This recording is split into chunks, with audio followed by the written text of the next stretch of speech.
Hello students, मैं आनंद sir स्वागत करता हूं आप सभी का आपके अपने यूट्यूब चैनल साई-फाई स्टडी में। स्टूडेंट्स, आज की इस वीडियो में हम लोग कक्षा 9 पृष्ठीय क्षेत्रफल और आयतन का प्रश्नावली 13A हल करने वाले हैं।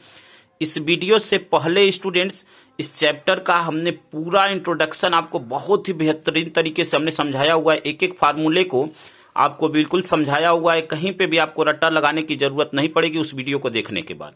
तो अगर वह वीडियो आप नहीं देखे हुए हैं तो उस वीडियो को एक बार जरूर देखें। इस वीडियो के डिस्क्रिप्शन में उस वीडियो का लिंक मिल जाएगा, वहां से वह सारी वीडियो आप पूरी देख सकते हैं।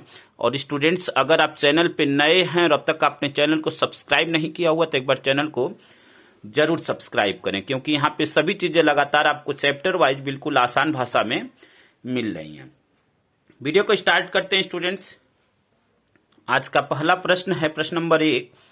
यदि एक घन की एक कोर 12 सेंटीमीटर हो तो घन के विकर्ण का मान ज्ञात कीजिए। ठीक है, अब घन के कोर का मतलब कि यह उसकी भुजा है, जिसको साइड हम लोग कहते हैं। यहां पे लिखेंगे घन की कोर, और हम मान लेते हैं घन की कोर क्या है, ए है, तो ए बराबर दिया हुआ है 12 सेंटीमीटर। ठीक है, यह दिया हुआ है। अब घन के विकर्ण का मान बताना है। देखिए, घन का विकर्ण बराबर, घन का विकर्ण होता है ए करड़ी में 3। ठीक है, घन का विकर्ण होता है ए करड़ी में 3। तो यहां से मान रख देंगे। ए का मान क्या है 12, तो यहां पे 12 और करड़ी में 3। ठीक है, और यहां पे सेंटीमीटर। ठीक है स्टूडेंट्स, यही स्टूडेंट्स आपका आंसर हो जाएगा। घन का विकर्ण हो जाएगा 12 करड़ी में 3 सेंटीमीटर। ठीक है, उम्मीद करते हैं कि यहां तक बिल्कुल अच्छी तरह आप समझ गए होंगे। अगले प्रश्न को हल करते हैं। अगला प्रश्न आपका प्रश्न नंबर 2 है। 12 सेंटीमीटर गुणे 4 सेंटीमीटर गुणे 3 सेंटीमीटर की एक आयताकार डिब्बियां में अधिक से अधिक कितनी लंबाई की सुई रखी जा सकती है। देखिए, जब भी ऐसा प्रश्न देता है कि उस डिब्बी में कितनी लंबाई की सुई रखी जाती है, या किसी रूम में, जैसे कोई रूम है उसमें सबसे लंबी छड़ रखने के लिए हम उसका कैसे पता करेंगे कि सबसे लंबी छड़ की लंबाई क्या होगी, किसी रूम में रखना है। तो देखिए, यहाँ पे उसका लंबाई चौड़ाई ऊंचाई दिया हुआ है। ठीक है, और लंबाई चौड़ाई ऊंचाई दिया हुआ है, तो जब भी आपको यह बोले तो उसका हमें विकर्ण निकालना है। देखिए कैसे, यहाँ पे कितनी लंबाई की सुई, सबसे लंबाई की सुई क्या होगी। तो यहाँ पे जैसे एक चित्र हम बना रहे हैं, इससे आपको और अच्छी तरह समझ में आ जाएगा। जैसे देखिए, यहाँ पे देखिए यह चित्र है। अब यहाँ पे अगर हम सुई को मान लीजिए ऐसे रखते हैं तो वह छोटी होगी। अब इसमें सबसे बड़ी लेंथ कौन सी साइड की होगी, यह जो है सबसे बड़ी होगी, चाहे विकर्ण जो भी है यहां से यहां तक का। ठीक है, हमने चित्र को नाप कर नहीं बनाया हुआ है, लेकिन जो विकर्ण होगा वही सबसे लंबा होगा। तो यहाँ पे हमें क्या करना है, इसका विकर्ण निकालना है। तो यहाँ पे हमें दिया हुआ है यह लंबाई चौड़ाई ऊंचाई दिया हुआ है। ठीक है ना, तो यहाँ पे लिखेंगे आयताकार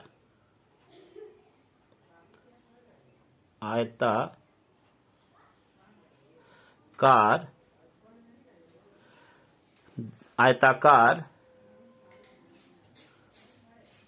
डिब्बी की लंबाई बराबर 12 सेंटीमीटर। ठीक है, चौड़ाई भी बराबर 4 सेंटीमीटर। ठीक है, और यह क्या दिया हुआ है, ऊंचाई h बराबर 3 सेंटीमीटर। ठीक है स्टूडेंट्स, उम्मीद करते हैं कि इतनी बात आप अच्छी तरह समझ गए होंगे। और यहाँ पे आप देख रहे हैं कि यहाँ पे लेंथ ब्रेड्थ हाइट सभी अलग अलग है, तो यह आकृति कौन सी होगी, घनाभ की आकृति होगी। तो घनाभ के विकर्ण का फार्मूला लगाएंगे। तो यहाँ पे लिखेंगे घनाभ का विकर्ण बराबर, घनाभ का विकर्ण बराबर, यह सभी फार्मूले कल हमने आपको समझाया हुआ है। अगर वह वीडियो नहीं देखे हुए हैं तो डिस्क्रिप्शन में लिंक मिल जाएगा, वहां से वह पीछे की वीडियो एक बार जरूर देखें स्टूडेंट्स। घनाभ का विकर्ण होता है लेंथ का स्क्वायर प्लस ब्रेड्थ का स्क्वायर और प्लस हाइट का स्क्वायर। ठीक है, अब यहां से हम लोग इसको निकाल लेंगे। तो यहां से देखिए क्या हो जाएगा, लेंथ का स्क्वायर, लेंथ क्या है 12, तो 12 का स्क्वायर प्लस ब्रेड्थ क्या है, ब्रेड्थ है आपका 4, तो 4 का स्क्वायर प्लस हाइट कितनी है 3, तो 3 का स्क्वायर। ठीक है, अब इसको हल कर लेंगे। तो हल करेंगे तो क्या हो जाएगा, 12 का स्क्वायर 144 प्लस 4 का स्क्वायर 16 और प्लस 3 का स्क्वायर 9। ठीक है, इसको हम लोग ऐड कर लेंगे। तो ऐड करेंगे तो क्या हो जाएगा स्टूडेंट्स, देखिए ऐड करेंगे तो यह हो जाएगा करड़ी में 169। ठीक है, करड़ी में 169 और इसका वर्गमूल लेंगे तो वर्गमूल हमें क्या प्राप्त हो जाएगा, देखिए यहां पे घनाभ का विकर्ण क्या प्राप्त होगा, घनाभ का विकर्ण। ठीक है, घनाभ का विकर्ण यहां से वर्गमूल लेंगे तो यह 13 हो जाएगा, क्योंकि यह 13 का स्क्वायर है। ठीक है, 13 सेंटीमीटर। यानी आपसे पूछा हुआ है कि अधिक से अधिक कितनी लंबाई की सुई रखी जा सकती है, तो यहां पे लिखेंगे अधिकतम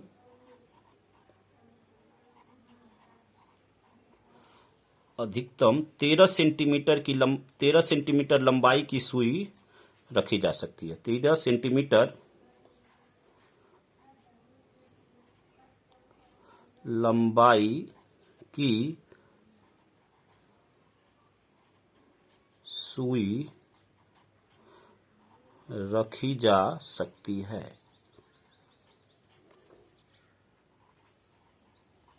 यही स्टूडेंट्स आपका आंसर हो जाएगा। ठीक है, उम्मीद करते हैं कि प्रत्येक स्टेप आपको बहुत अच्छी तरह समझ में आया होगा। अगले प्रश्न को हल करते हैं। अगला प्रश्न आपका प्रश्न नंबर 3 है। एक आयताकार ठोस की लंबाई चौड़ाई से 2 गुनी और ऊंचाई से 3 गुनी है और उसका आयतन 36 घन सेंटीमीटर है, तो चौड़ाई क्या होगी। ठीक है, यहाँ पे देखिए, यहाँ पे बोला हुआ है कि लंबाई चौड़ाई से 2 गुनी और ऊंचाई से 3 गुनी है, लेकिन लंबाई भी आपको पता नहीं है। ठीक है, तो यहाँ पे हम मान लेंगे कि लंबाई क्या है, यल है। तो यहाँ पे लिखेंगे माना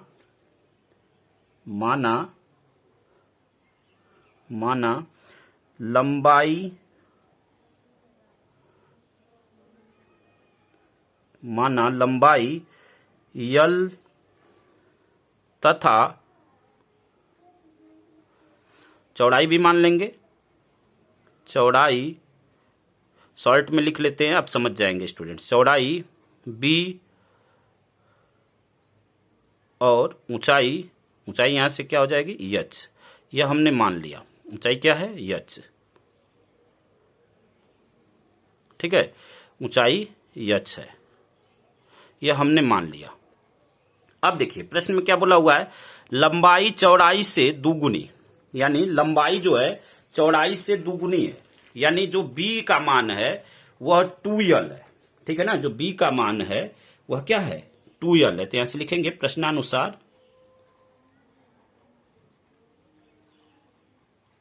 ठीक है, जो कंडीशन दिया हुआ है यहां पे बोला हुआ है कि लंबाई चौड़ाई की दुगनी है, यानी l बराबर क्या हो जाएगा 2b।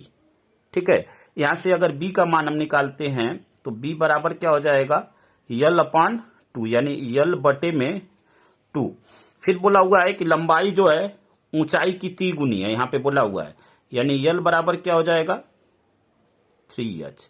यहां से अगर h का मान निकालें तो h बराबर क्या हो जाएगा l बटे में 3। ठीक है स्टूडेंट्स, अब देखिए प्रश्न में बोला हुआ है कि आयतन 36 घन सेंटीमीटर है। प्रश्न में बोला हुआ है कि जो आयतन है वह क्या है 36 घन सेंटीमीटर है, यानी 36 सेंटीमीटर का क्यूब। ठीक है, यह दिया हुआ है। अब देखिए आयतन क्या होता है, लेंथ गुणे ब्रेड्थ गुणे हाइट होता है, यानी लंबाई गुणे चौड़ाई गुणे ऊंचाई बराबर 36। अब यहां पे सभी का मान रख देंगे, तो लंबाई क्या है यल है, तो यल रहेगी, ऊंचाई क्या है, यहाँ पे चौड़ाई क्या है, तो चौड़ाई का मान हमने निकाला है यल बटे में 2, और ऊंचाई क्या है यहाँ पे यल बटे में 3 बराबर 36। अब यहाँ से यल का मान निकालना है। तो देखिए यल का मान क्या हो जाएगा, यहां से लिख लेते हैं या यल गुड़े यल यानी यल पे 3 घात, और यह 2 तिहाई 6, इसका तिरछा गुणा कर लेंगे तो यह क्या हो जाएगा 36 गुड़े 6, यानी यहाँ पे 6 का 6 में गुणा, तो 36 3 हासिल 6 3 18 और 3 21 216। यहाँ से यल का मान निकाल लेंगे, तो यहाँ पे यल का मान निकालने के लिए घनमूल करना पड़ेगा, और 216 का घनमूल क्या होता है 6 हो जाएगा। ठीक है, यानी यल का जो मान आया स्टूडेंट्स आपका 6 सेंटीमीटर आ गया। ठीक है, 6 सेंटीमीटर आ गया। अब देखिए हमें चौड़ाई निकालना है, तो यहां से चौड़ाई क्या हो जाएगी, ध्यान से देख लीजिए। यहां से चौड़ाई यहां पे क्या है, b बराबर यल बाई 2, तो यहां पे लिखेंगे b बराबर यल बटे में 2। यल का मान क्या आया 6, तो 6 और बटे में 2, 2 तिहाई 6, 3 सेंटीमीटर उसकी क्या आ गई चौड़ाई आ गई, और यही स्टूडेंट्स आपका आंसर हो जाएगा। तो उम्मीद करते हैं कि यहां तक प्रत्येक प्रश्न आपको अच्छी तरह समझ में आया होगा स्टूडेंट्स। अगले प्रश्न को हल करते हैं स्टूडेंट्स। अगला प्रश्न आपका प्रश्न नंबर 4 है, धातु के 3 घनों की कोरें 2, 12 और 16 डेसीमीटर हैं, इसको गलाकर एक घन में बदल लिया जाता है। नए घन का आयतन, इसके प्रत्येक कोर तथा विकर्ण ज्ञात कीजिए। अब देखिए यहाँ पे प्रश्न में क्या बोला हुआ है, घन के कोर यानी यह उसके कोर दिए हुए हैं। अगर घन की कोर अलग अलग दी हुई तो हम मान लेते हैं कि यह घन की core A1 2 decimetre, A2 12 decimetre और A3 16 डेसीमीटर है। अब देखिए जब इसी को पिघलाकर और एक नया घन बनाया जाएगा तो दोनों का जो आयतन होगा स्टूडेंट्स आपस में बराबर होगा, क्योंकि किसी भी चीज को पिघलाकर और उसी से दूसरी चीज बनाई जाती है तो उन दोनों के आयतन आपस में बराबर होते हैं। तो यहाँ पे यह जो कोरें दी गई हैं, यानी यहाँ पे इसका आयतन और जो नया घन बनेगा उसका आयतन आपस में बराबर होगा। ठीक है, अब उसके बाद उसका कोर निकालना है, यानी ए का मान निकालना है नए घन का, और विकर्ण निकालना है। ठीक है, तो हम यहाँ पे मान लेते हैं कि जो तीनों घनों की जो कोरें हैं वह 2 डेसीमीटर, 12 डेसीमीटर और 16 डेसीमीटर है, A1 A2 A3 यह मान लेते हैं, और गलाने के बाद जो कोर बनती है वह ए है। ठीक है, यही चीज यहाँ पे मानेंगे स्टूडेंट्स। तो देखिए क्या लिखा है स्टूडेंट, जो चीजें हमने आपको बताया वही चीजें यहाँ पे लिख दिया कि माना धातु की 3 घनों की कोरें A1 2 decimetre, A2 12 decimetre, A3 16 decimetre है, गलाने के बाद बने घन की कोर A है। ठीक है, अब देखिए जो नया घन बनेगा वह इन तीनों घनों के आयतनों के बराबर होगा। जो नए घन का आयतन होगा वह इन तीनों घनों के आयतनों के योग के बराबर होगा। तो यहाँ पे लिखेंगे नए घन का आयतन, क्योंकि उसी को गलाकर नया घन बनाया जा रहा है तो इसके आयतन के बराबर होगा। तो यहां पर लिखेंगे नए घन का आयतन, नए घन का आयतन भी बराबर क्या हो जाएगा V1 plus V2 plus V3, यानी V1 तो V1, अब यहाँ पे मान इसका क्या है A1, यानी A1 का क्यूब, घन का आयतन क्या होता है भुजा का क्यूब, भुजा हमने A1 माना हुआ है तो A1 का क्यूब प्लस A2 का क्यूब प्लस A3 का क्यूब। अब यहां से मान रख देंगे तो A1 का मान क्या है 2 का क्यूब, यानी 2 दूनी 4 दूनी 8, प्लस A2 का मान 12 है तो 12 का क्यूब क्या हो जाएगा, 12 का 12 में गुणा तो 144, और 144 में जब 12 का गुणा करते हैं तो वह हो जाता है आपका 1728। ठीक है, अब A3 का मान क्या है 16, तो 16 का स्क्वायर करेंगे तो 16 में 16 का गुणा करेंगे तो 144 होता है, 144 में 16 का कर देंगे तो वह हो जाता है आपका 4096। 16 में 16 का करेंगे 256, सॉरी 16 में 16 का करेंगे 256, और 256 में 16 का गुणा करेंगे तो वह होता है 4096। ठीक है, 12 का करते हैं तो 144 और उसमें 12 का करेंगे तो 1728। अब इन सभी को हम लोग क्या करेंगे स्टूडेंट्स, ऐड कर देंगे। तो इन सभी को ऐड करते हैं। अब यहाँ पे ऐड करेंगे तो यह क्या हो जाएगा, इन सभी को जोड़ लेंगे तो 8 6 14, 14 और 8 22, ठीक है, 2 हासिल, 9 2 11, 11 और 2 13, ठीक है। अब देखिए यहाँ पे 0 और यह 7, 7 और 1 हासिल 8, ठीक है, 4 और 1 5, 5832 और यह किस में आएगा, घन डेसीमीटर या डेसीमीटर पे पावर 3 कुछ भी लिख सकते हैं, यहां पे लिख देंगे घन डेसीमीटर, ठीक है, घन डेसीमीटर, यम पे यह मीटर है, ठीक है ना।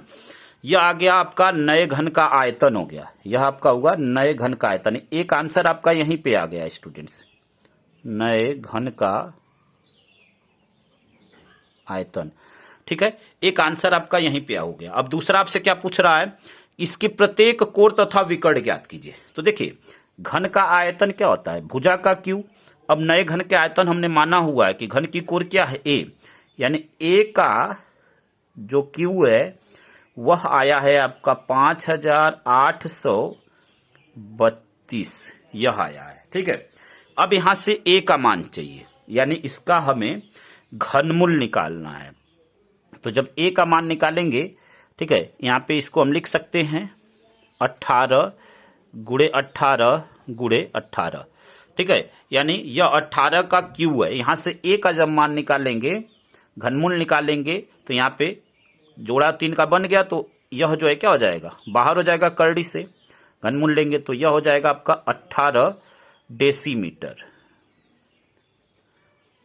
18 डेसीमीटर। अब आपसे पूछा हुआ है विकर्ण, यानी घन का विकर्ण।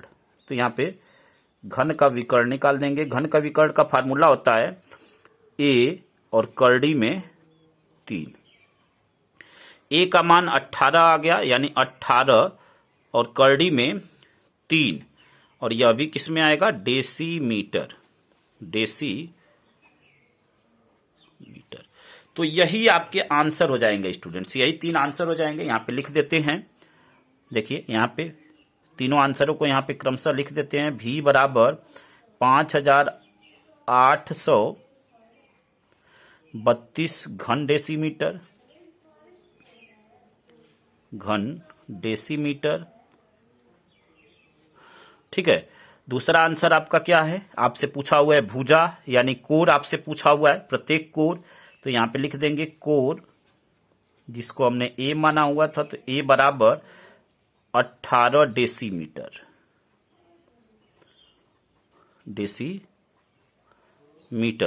तीसरा आपसे पूछा हुआ है विकर्ण, ठीक है, तो यहां पे लिख देंगे विकर्ण,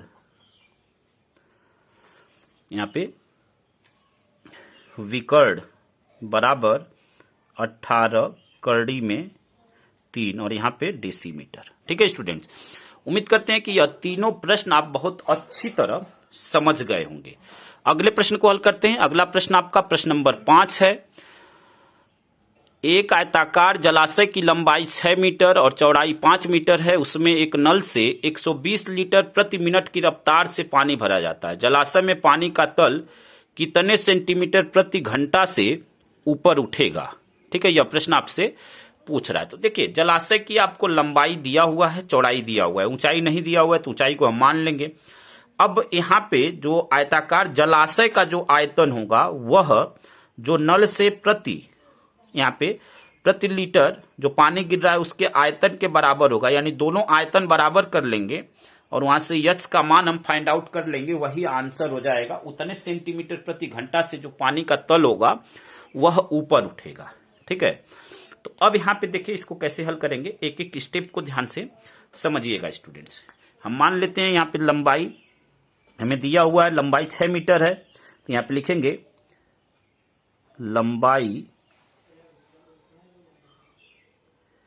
लंबाई बराबर 6 मीटर।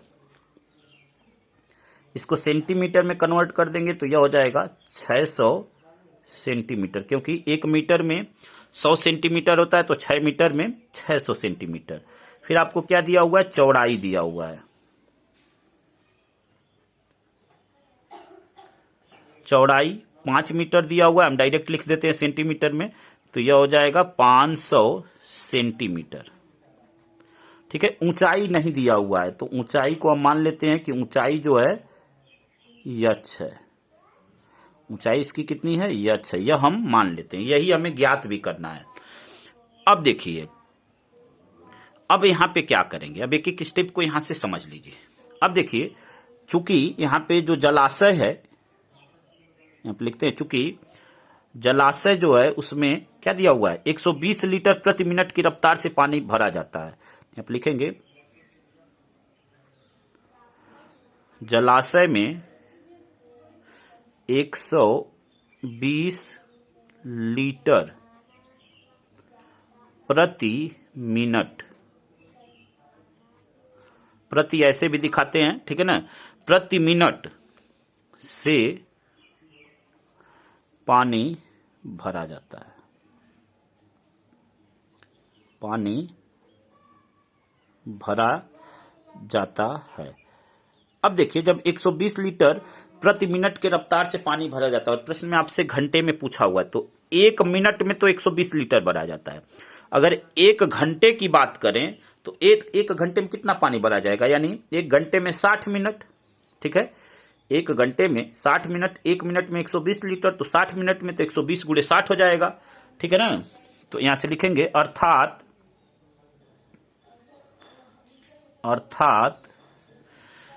1 घंटे में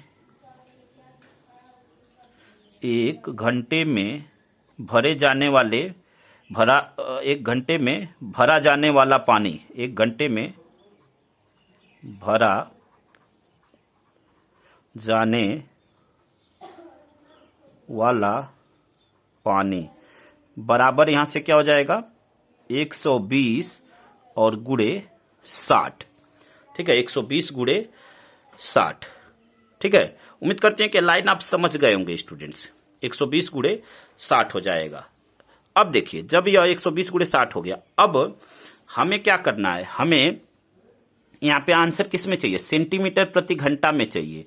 और यह किस में हुआ है, यह आपका हुआ है लीटर प्रति घंटा में अभी हुआ है। यह जो आया है आपका लीटर प्रति घंटा, यह आपका हुआ है लीटर प्रति घंटा, और हमें सेंटीमीटर में चाहिए, सेंटीमीटर प्रति घंटा में। तो आपके बुक में फार्मूला दिया हुआ है कि 1 लीटर में 1000 घन सेंटीमीटर होता है, और इसको हमें घन सेंटीमीटर में कन्वर्ट करना है। 1 लीटर में 1000 घन सेंटीमीटर, यह आपके बुक में फार्मूला दिया हुआ है। तो यहां पे इसको जब घन सेंटीमीटर में हम कन्वर्ट करेंगे तो यह क्या हो जाएगा, 120 गुणे 60 और गुणे 1000। ठीक है, 120 गुणे 60 गुणे 1000। अब यह हो गया घन सेंटीमीटर में, यानी सेंटीमीटर पे पावर 3, घन सेंटीमीटर में अब हो गया। अब देखिए यहां पे, अब हम क्या करेंगे, यहां से जो आयतन, यहां पे आयताकार जलाशय की लंबाई, चौड़ाई और ऊंचाई हमने माना हुआ है यच, इनका जो आयतन होगा इसके आयतन के बराबर हो जाएगा। तो यहां से वही काम करेंगे स्टूडेंट्स। यहां से क्या करेंगे देख लीजिए, अब यहां से बराबर करते हैं तो देखिए क्या हो जाएगा, यहां से अब यहां से क्या हो जाएगा, आयताकार जलाशय है, यानी लेंथ गुणे ब्रेड्थ गुणे हाइट।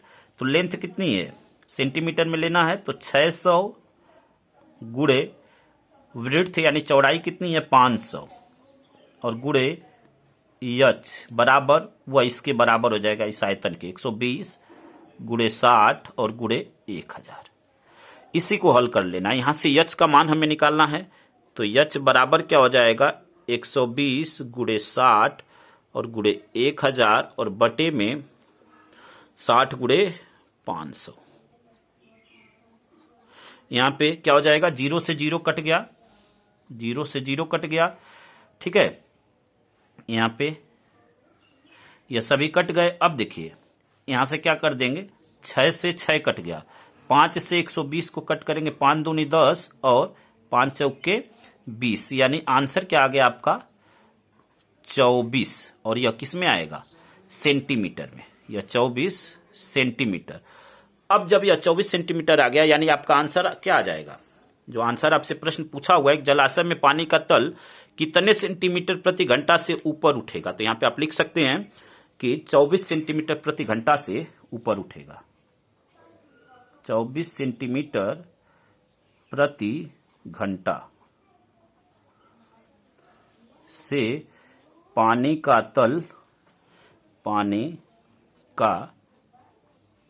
तल ऊपर उठेगा। यह स्टूडेंट्स आपका आंसर हो जाएगा। उम्मीद करते हैं कि यहां तक बिल्कुल आप अच्छी तरह समझ गए होंगे। अगले प्रश्न को हल करते हैं। अगला प्रश्न आपका प्रश्न नंबर 6 है। उस घन का आयतन ज्ञात कीजिए जिसका संपूर्ण पृष्ठ 54 वर्ग मीटर है। ठीक है, उस घन का आयतन आपसे पूछ रहा है। तो देखिए, संपूर्ण पृष्ठ आपको दिया हुआ है, उस घन का संपूर्ण पृष्ठ आपको यहां पे दिया हुआ है। तो यहां से हम लोग मान निकालेंगे।